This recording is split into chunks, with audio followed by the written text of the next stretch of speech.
Murph, Forsythe, and Jameson heard the alien voice warn them. And to each it sounded familiar.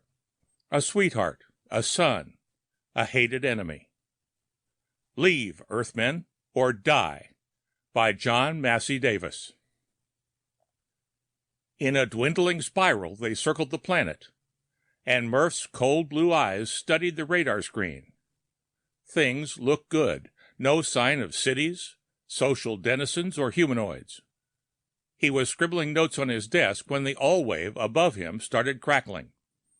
He watched the green line sweep back and forth along the dial, finally centering on the wavelength which was broadcasting. As it focused, the speaker sputtered in. In accordance with the interstellar code, it sounded like a recording. We repeat. Landings and colonization efforts have been previously attempted on this planet. They are not welcome and have not been successful. Change course and seek other areas.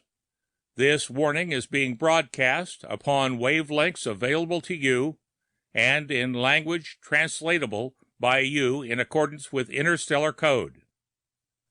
Murphy switched it off and looked at his crew of two. Well? Forsythe grinned at him.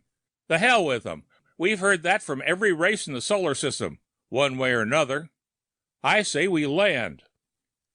Jameson shrugged. Put her down somewhere. Makes no difference to me. His scarred lips tightened. Okay. Murph switched the set back on. The same recording was playing monotonously. Load up the combat equipment, boys. We're going in. The deadly silver needle tightened a spiral course around the planet, and above Murph the speaker crackled again and went dead. Guess they got tired of playing that recording, he muttered. Another crackling, and the mechanism blared again. We see that you intend disregarding our warning. In accordance with the interstellar code, it is only fair to warn you. It clicked off abruptly as Murph jabbed at the switch. No use listening to this outworld nonsense. He'd heard it all before and lived through it. Where's the rest of the fleet? He threw the question out generally. 9 hours behind us, Jameson said. We blast in. They follow us. The three men were silent as they scanned the radar screen. They whined above a landmass, and Murph juggled the controls, and the ship swooped upward, then settled slowly, riding on the jets. While they waited for the ground around them to cool, the men climbed into combat gear. The radar scanned the military hemisphere available, and Murph casually flipped the radio switch again. Have disregarded our warning, the voice said insistently. In accordance with interstellar code, we cannot now be further responsible. It croaked into silence as Murph slammed the switch closed again. Nuts, he said, buckling the belt around his waist. Yeah, said Jameson. The hell with them, whoever they are. Well, said Forsythe, he was the navigator, now I'm not so sure. Get dressed. Murph was in command, and he showed it. We're going out. There was an oddity about the voice, Murph thought as he dressed. The voice reminded him of his sweetheart, Citra, back in Philly on Earth. Husky, throaty, with a soft, vibrant purr of a happy kitten. It reminded Forsythe of his son's tones during the family farewell for this expedition. A twinge of concern tautened his body as he remembered. One never knew when, or if, crews returned from these grim expansion campaigns of humanity. Jameson had another impression. He remembered his days as a professional fighter and that last rough brawl when he hadn't quite made champion. It still rankled. The voice was that of his opponent, in the 7th round, just when Jameson's knees started to buckle. The sly, calculating insults in the clichés, intended to make him lose his head. They had accomplished their purpose. He had charged in slugging when he should have hung on, or run backward until his wind returned. From then on, he became a has-been, working steadily downward until the manpower needs of humanity had offered an opportunity to pick another career. His scarred lips, remembering, were a tight line, and his eyes cold and uncompromising. They'd finished dressing. Murph flipped on the radio again, grinning in contempt. The voice still vibrated through the ether. "That you blast off immediately or assume the responsibilities for the consequences. Interstellar Code states that invaded people are justified in using any tactics." It clicked off. Murph had been annoyed by the resemblance to Citra's voice. Perhaps he was homesick. Jameson's lips vanished into a white line, and Forsythe looked around, rabbit-eyed with astonishment, expecting to see his son emerge from the piles of supplies and equipment. Self-conscious, none of them said anything. "Okay," said Murph. "Out we go." The precision door swung open quietly, and the three descended to the still smoking ground. Each set up his rapid-fire electro gun, covering the entrance, and then they sat back, waiting. Nothing happened, and Murph broke the tense silence. "Turn on the radio." He looked at Forsythe. "We can hear it from here. I'll man both guns." Forsythe grunted and vanished into the ship. Murph heard the crackle of the equipment warming up, and listened to the voice of Citra. Oddly enough, Jameson tensed as he heard the voice of the present champion, and Forsythe nearly cried as his son's tones came through the metallic speaker. But all the voices said the same thing. Subject to unprincipled attack, to resist invasion of our homeland. This is the last time this warning will be broadcast. The receiver clicked, then dropped into a monotonous hum of a radio on an unused but still alert wavelength. From over a slight rise a mile off, a figure approached the ship. Murph blinked, doubting his senses, confused. Then his roar broke the silence of the strange world. "Citra!" Just one word, but that's all he could do.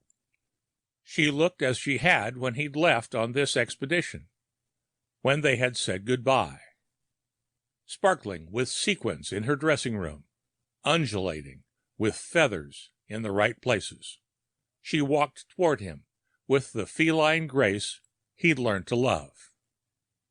"Citra!" he shouted again.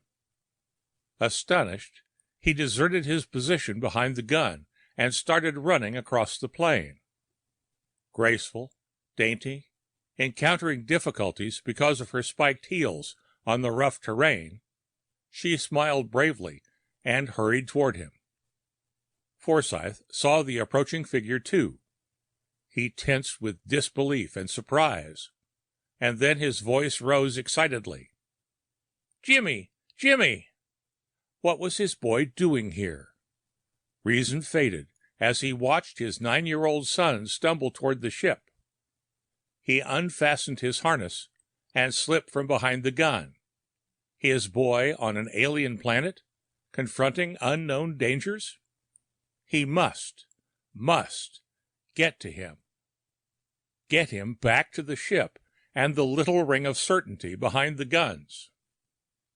Forsythe started across the level space, grateful that the towering hulk of Murph had recognized his boy and would, on this unknown world, help bring the kid back to comparative safety. In 6 hours now, the fleet would be here.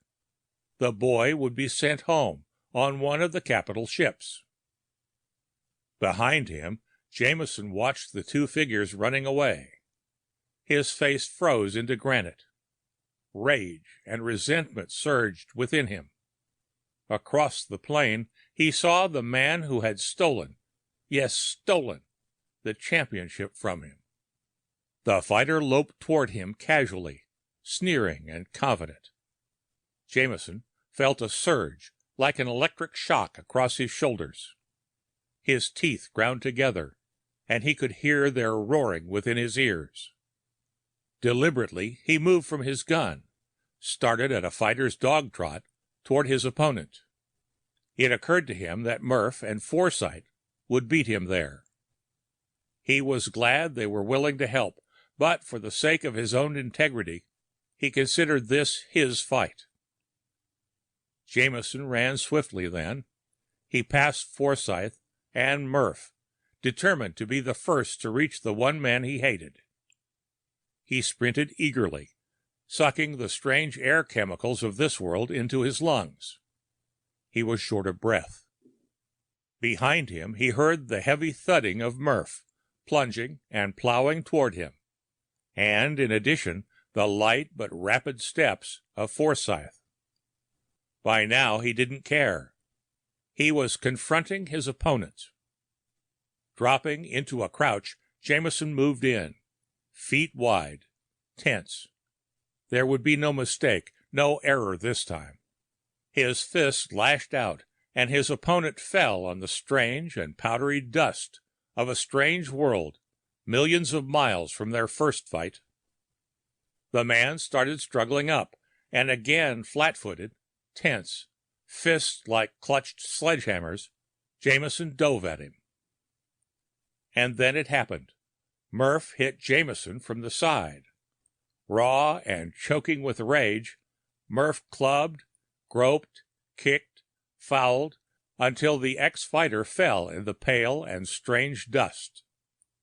Murph's voice was hoarse and shaking. "Hit my woman, will you?"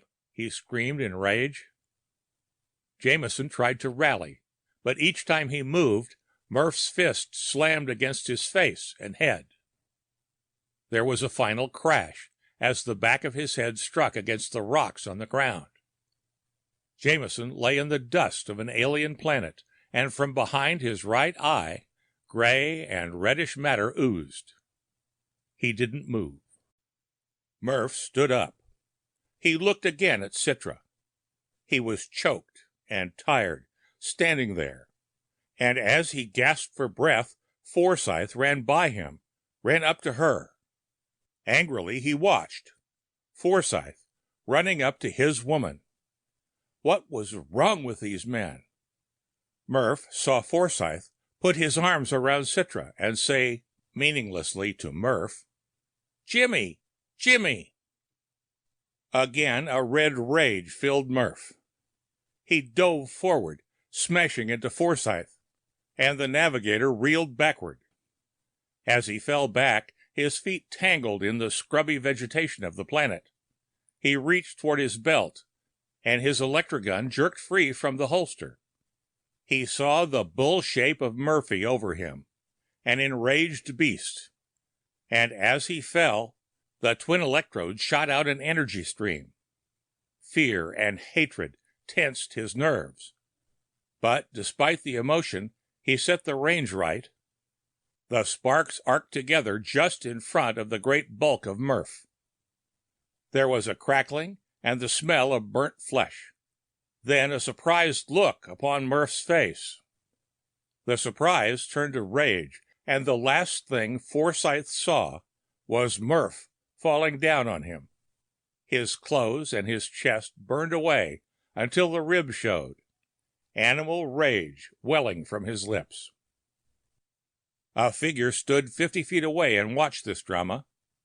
Murph, blood coughing from his mouth and nose, the great muscles of his chest nothing but crisp burnt meat, reached for Forsyth, picked him up, holding him over his head as an ape would a man, and slammed him again and again to the ground. The final time Murph tried to lift Forsyth, his strength gave out. He dropped Forsyth's limp form, coughed in a final paroxysm, and fell beside Forsyth and Jameson. The figure, which stood 50 feet away, turned and walked leisurely back over the rise. Now, it was not a fighter, and it was not Jimmy, and it was not Citra. It was a denizen of the planet, and it looked like no human. Shortly thereafter, the all-wave radio and the deadly powerful silver needle standing serenely on the strange world blared again. In accordance with interstellar code, we have asked that we not be invaded, and are warning you that according to Article 19, Section 3, fleets which invade a peaceful people become subject to unprincipled attack, even to the use of psychological weapons. 5 hours away, the main fleet streaked toward the planet. The Admiral looked at the tape reports from the scout ship and at transcripts of the recorded warnings. "Nuts," he said. "We go in." He felt an odd, intuitive twinge. The voice was so much like his mother's, and she hadn't been well when he'd last seen her. Besides him, the radio man busily, tensely, sent out landing instructions. He felt irritable. The voice had sounded like Peggy, that no-good cheating. He shrugged. Just imagination. In a diminishing spiral, the fleet swung around the planet while the Admiral scanned the screen for a free landing site.